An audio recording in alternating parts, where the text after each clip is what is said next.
General సైన్స్‌లో చాలామంది ఇబ్బందులు ఫేస్ చేస్తున్నారు ఎగ్జామ్స్ రాస్తున్నప్పుడు. సో, మెయిన్‌గా కాంపిటీటివ్ ఎగ్జామ్స్ రైల్వేస్‌కి ప్రిపేర్ అవుతున్నా, పోలీస్ డిపార్ట్మెంట్ ఎగ్జామ్స్‌కి ప్రిపేర్ అవుతున్నా, లేకపోతే ఏపీపీఎస్సీ, టీజీపీఎస్సీ లాంటి ఎగ్జామ్స్ ప్రిపేర్ అవుతున్నప్పుడు, ఈ మధ్యన ట్రెండ్స్ కొంచెం మారాయి. లాస్ట్ 3, 4 ఇయర్స్ నుంచి గమనిస్తే పేపర్స్ ట్రెండ్స్ అయితే మారాయి. ఎక్కువగా కూడా మీ క్వెషన్స్ అన్నీ కూడా పీవైక్యూ థీమ్స్ మీద, పీవైక్యూస్‌ని బేస్ చేసుకొని క్వెషన్స్ అయితే ఫ్రేమ్ చేస్తున్నారు. అండ్ చాలామంది ఎగ్జామ్ హాల్లో ఎక్కడ ఇబ్బంది పడుతున్నారంటే, ఏవైతే ట్రాప్స్ ఇస్తున్నారో ఆ traps based questions, application based question దగ్గర చాలామంది ఇబ్బంది పడుతున్నారు.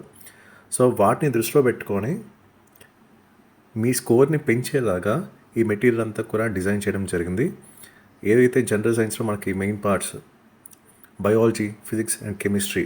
సో దీంట్లో బయాలజీని బేస్ చేసుకొని మనకి ఎక్కువ క్వశ్చన్స్ అయితే వస్తున్నాయి. సో కంప్లీట్ అన్ని రాష్ట్రాల పిఎస్సీస్ని బేస్ చేసుకొని, అలాగే స్టాఫ్ సెలక్షన్ కమిషన్ ప్రీవియస్ క్వశ్చన్స్ని బేస్ చేసుకొని ఈ మెటీరియల్ అంతా కూడా డిజైన్ చేయడం జరిగింది. సో దీంట్లో మొత్తం ఏంటంటే ఫ్యాక్ట్స్, అలాగే డయాగ్రామ్స్, దాంతోపాటు ట్రాప్స్.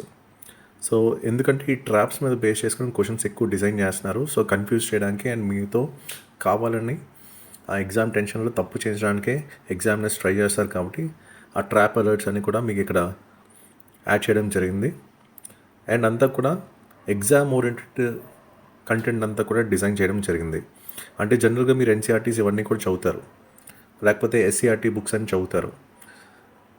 దాంతోపాటు ఏంటంటే మీరు చదువుతున్నప్పుడు ఏది ఎగ్జామ్కి రిలవెంట్ అనే క్యాలిక్యులేషన్ మిస్ అవుతుంది. సో ఇప్పటికీ చూసుకుంటే 1980s నుంచి ఇప్పుడు దాకా చాలా క్వశ్చన్స్ ఉన్నాయి, కొన్ని థౌజండ్స్ ఆఫ్ క్వశ్చన్స్ ఉన్నాయి. ఈ థౌజండ్స్ ఆఫ్ క్వశ్చన్స్ని మొత్తం అంతా కూడా ఫిల్టర్ చేసి అనలైజ్ చేసి biology, physics and chemistry content అంతా కూడా ఈ విధంగా మీకు డిజైన్ చేయడం జరిగింది. అంటే ఫస్ట్ ఆఫ్ ఆల్ ఇక్కడ మీకేంటంటే పీవైక్యూ ఓరియంటెడ్ ప్రిపరేషన్ అనేది జరుగుతుంది.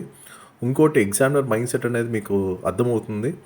అండ్ వేటి మీద ఎక్కువ ఫోకస్ చేస్తున్నారు అండ్ ఏ ఆస్పెక్ట్స్ మీద ఎక్కువ ఫోకస్ చేస్తున్నారు అండ్ ఏ థీమ్స్ మీద ఎక్కువ ఫోకస్ చేస్తున్నారు అనేది మీకు ఈజీగా అర్థమవుతుంది. సో కంప్లీట్గా అటు స్టాండర్డ్ బుక్స్తో పాటు ఈ పీవైక్యూ బేస్డ్ ప్రిపరేషన్ కూడా చేస్తే రేపటి రోజు క్వశ్చన్స్ ఎలా వచ్చినా, ఎంత లెవెల్ ఆఫ్ డిఫికల్టీ పెంచినా సరే, ఎంత కాంపిటీషన్ ఉన్నా సరే మీరు ఈజీగా స్కోర్ అనేది చేయగలరు. అండ్ మిగతా వాళ్ళకన్నా ఎక్స్ట్రా ఎడ్జ్, ఎక్కువ మార్క్స్ అనేది మీరు తెచ్చుకోగలరు. అంతా కూడా ఎగ్జామినేషన్ పాయింట్ ఆఫ్ మొత్తం అంతా కూడా డిజైన్ చేయడం జరిగింది. ఈ నెంబర్కి అయితే వాట్సాప్ చేయండి, మేడం మీకు డీటెయిల్స్ అయితే ఇస్తారు.